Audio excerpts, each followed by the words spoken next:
Okay class, तो English grammar में आज हम वॉइस के एक नया टॉपिक स्टार्ट करने वाले हैं अपने इंग्लिश ग्रामर के लेक्चर के अंदर। और before that we have discussed active to passive conversion of assertive sentences, interrogative sentences, WH interrogative sentences, imperative sentences, modal auxiliary verb, ये सारे टॉपिक्स हम वॉइस के अंदर कर चुके हैं। और आज मैं आपको बताने वाला हूँ कि how to convert into passive voice दो sentences which contains a double object, या जब डबल ऑब्जेक्ट वर्ब्स हमारे पास जो होते हैं उनको किस तरह से एक्टिव से पैसिव बनाया जाता है। ठीक है, डबल ऑब्जेक्ट वर्ब किसे कहते हैं? कुछ वर्ब हमारे पास ऐसे होते हैं जो कि डबल ऑब्जेक्ट रिक्वायर करते हैं, जिनमें दो ऑब्जेक्ट एक साथ आता है। ठीक है, तो few verbs require double objects. For example give, ये फर्स्ट है, tell, send, lend, write, show, these these verbs are double object verbs. Why? Because they require two objects. जैसे give का मतलब है देना, tell मतलब है बताना, send मतलब होता है भेजना, lend मतलब होता है उधार देना, write मतलब होता है लिखना, show मतलब होता है दिखाना. So these are the verbs which always require या which mostly require a double object. Let's say अगर मैं एक एग्जाम्पल यहाँ पर दूँ कि मैं एक एग्जाम्पल में लिखता हूँ कि I tell you a story, मैं तुम्हें एक कहानी सुनाता हूँ. I tell you a story, मैं तुम्हें एक कहानी सुनाता हूँ. अब यहाँ पर देखें तो ये जो tell है, ठीक है, इस tell की जब बात करें तो ये tell यहाँ पर verb आपके पास है, और टेल जो है वो एक डबल ऑब्जेक्ट वर्ब है, दो ऑब्जेक्ट रिक्वायर करता है. तो here you can find two objects. So this you is the first object while a story is the second object. ये दोनों ऑब्जेक्ट हैं, यू भी ऑब्जेक्ट है, अ स्टोरी भी ऑब्जेक्ट है. सुनाने का काम दोनों पर हो रहा है, तुम पर भी हो रहा है और कहानी पर भी हो रहा है. किसको सुना रहा हूँ और क्या सुना रहा हूँ, दोनों ऑब्जेक्ट है. तो ये इसमें से यू भी ऑब्जेक्ट है, स्टोरी भी ऑब्जेक्ट है. अब यू की हम बात करते हैं तो यू क्या है भाई? लिविंग है, लिविंग थिंग है. और स्टोरी की बात करते हैं तो स्टोरी कैसी चीज़ है भाई? नॉन लिविंग थिंग है, बेजान चीज़ है. तो जो लिविंग ऑब्जेक्ट्स होते हैं ना, उनको हम लोग ग्रामर में कहते हैं they are called direct objects. इनको डायरेक्ट ऑब्जेक्ट कहा जाता है. और जो नॉन लिविंग ऑब्जेक्ट होते हैं उनको हम लोग क्या कहते हैं? इनडायरेक्ट ऑब्जेक्ट कहते हैं. तो डबल ऑब्जेक्ट में दो तरह के ऑब्जेक्ट हैं, डायरेक्ट और इनडायरेक्ट. डायरेक्टली जो एक्शन को रिसीव कर रहा है और ये इनडायरेक्टली एक्शन को रिसीव कर रहा है. तो अगर हैं दोनों ऑब्जेक्ट, अब जब हम एक्टिव से पैसिव बनाते हैं तो हमें क्या करना पड़ता है? ऑब्जेक्ट को शुरू में लाना पड़ता है. अब हम इस दोनों में से किसी भी ऑब्जेक्ट को पहले उठाकर ला सकते हैं. ठीक है. अच्छा, I tell you a story को हम एक और पैटर्न पे बना सकते हैं. अगर हम इसको ऐसे ना बनाए तो हम ये भी कह सकते हैं I tell a story to you. इसका मतलब यही होता है कि मैं तुम्हें एक कहानी सुनाता हूँ. लेकिन नॉर्मली देखो, डायरेक्ट ऑब्जेक्ट पहले लगता है इनडायरेक्ट ऑब्जेक्ट से, और अगर आप एक इनडायरेक्ट ऑब्जेक्ट पहले लगा लें तो आपको टू लगाना पड़ता है फिर डायरेक्ट ऑब्जेक्ट से पहले.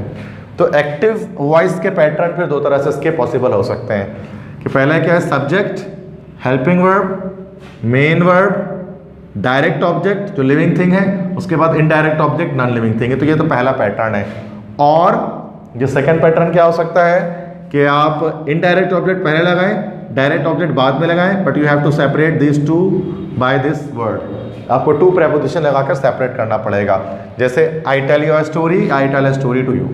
अब अगर इसको पैसिव बनाना है तो पैसिव बनाते हुए अगर आप डायरेक्ट ऑब्जेक्ट को पहले लिख दें तो डायरेक्ट ऑब्जेक्ट पहले आ जाएगा, हेल्पिंग वर्ब चेंज होकर आएगा, मेन वर्ब की थर्ड फॉर्म आएगी, इनडायरेक्ट ऑब्जेक्ट आएगा, बाय और फिर सब्जेक्ट आ जाएगा.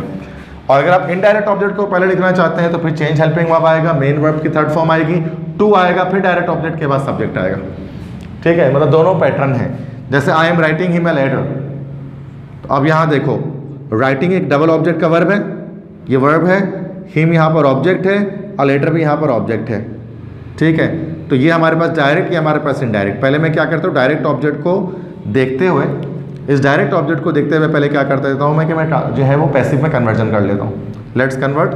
हिम है, ये स्टार्ट में आ जाएगा, तो he is being written a letter by me, ठीक है, तो ये पैसिव बना।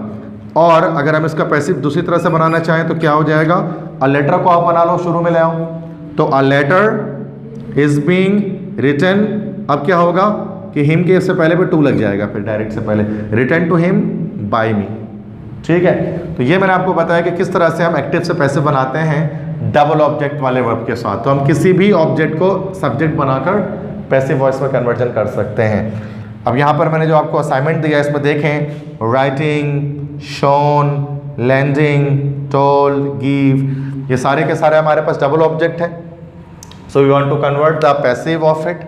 सो जैसे फर्स्ट तो I am writing him a letter, ये तो मैंने ऊपर ही बना दिया। सेकंड है she has shown me her new dress, तो ये नॉर्मली क्या किया करें कि डायरेक्ट ऑब्जेक्ट को पहले लगा दिया करें, ठीक है। तो मी है ना, तो ये डायरेक्ट ऑब्जेक्ट ये पहले आ जाएगा।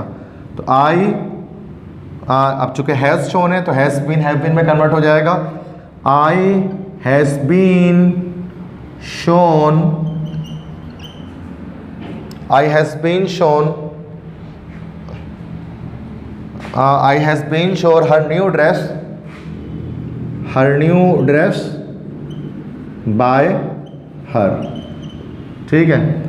नेक्स्ट है I am lending him my pen, तो हिम को पहले लगा लेते हैं डायरेक्ट ऑब्जेक्ट को, तो ये क्या हो जाएगा, I am being lent, lending is the third form lent, my pen by, अच्छा ये आई लिखा हुआ है, ठीक है। तो सॉरी ये हिम पहले आया ना, तो should be he is being lent my pen by me. Next है he told me a nice story, तो मी को पहले लगा देते हैं, तो I was told a nice story by her.